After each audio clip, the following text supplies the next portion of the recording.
Welcome to another class of First Take Math. Again, my name is Brian Thomas, and on my recording is Jonathan. Today we're going to focus on multiplying positive and negative numbers.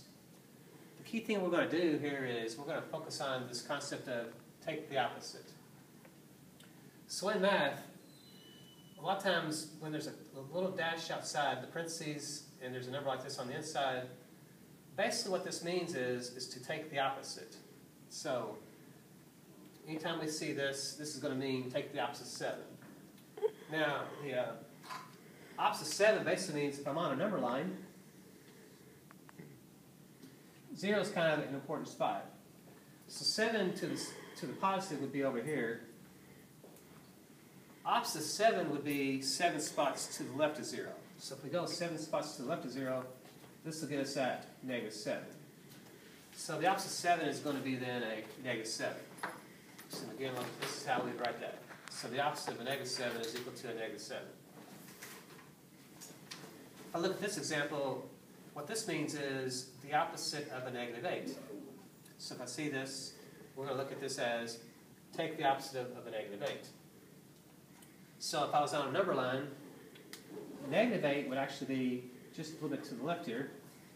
But the opposite of a -8 means to go 8 to the other side of 0, which would be about here. So the opposite of a -8 is going to be equal to an 8.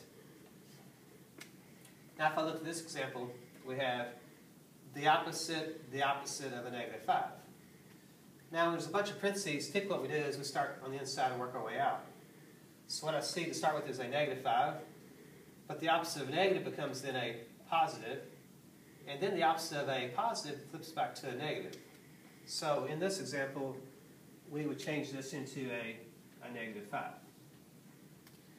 So what we start to pick up on is when you have a bunch of negatives like this, this basically just becomes like a light switch.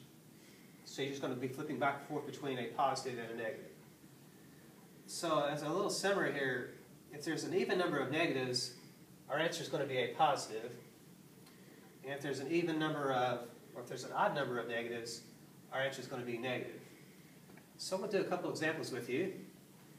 So let's get that going.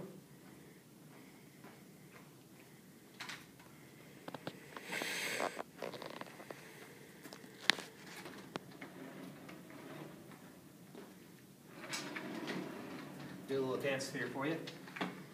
Slow it down. So again, as we said, if I'm multiplying, an even number of negatives is going to be a positive, and an odd number of negatives is going to be a negative. And the way this plays out is, let's look at this example here. We have a -5 times a -6. Another way to do this problem is just pull the negatives out, and then all we have is a 5 times 6. So essentially what this means is, instead of saying a -5 times a -6, I can interpret this as take the opposite, and a 5 times 6. So if I have 5 times 6, we're going to get 30. The opposite of 30 is going to be a -30, and the opposite of -30 is going to then be a positive 30. So again, just flip the switch twice because we have two negatives. So a negative and a negative is going to end up make this become a positive 30.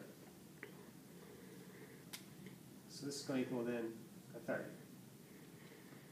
Now if we look at this example, we have a -2 times a -3 times a -10.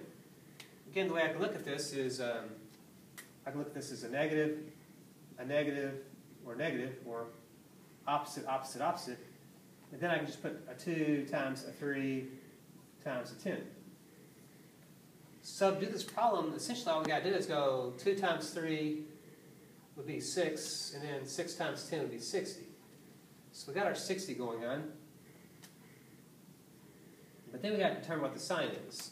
And in our sign we see that, well, this means to take the opposite, take the opposite, take the opposite. So basically it goes negative, flip to a positive, flip back to a negative, just like a light switch. So since we have an odd number of negatives, that answer would turn out to be a -60. If we look at this example, again, notice that we only have two negatives, so only flip the switch twice. Have a negative times a negative, and then we have, as far as multiplication goes, we have 5 times 4 times 3.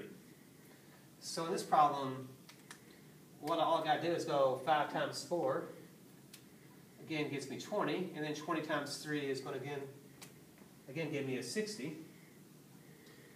And then if I look at my signs here, this means to take it to a negative and then flip it back to a positive.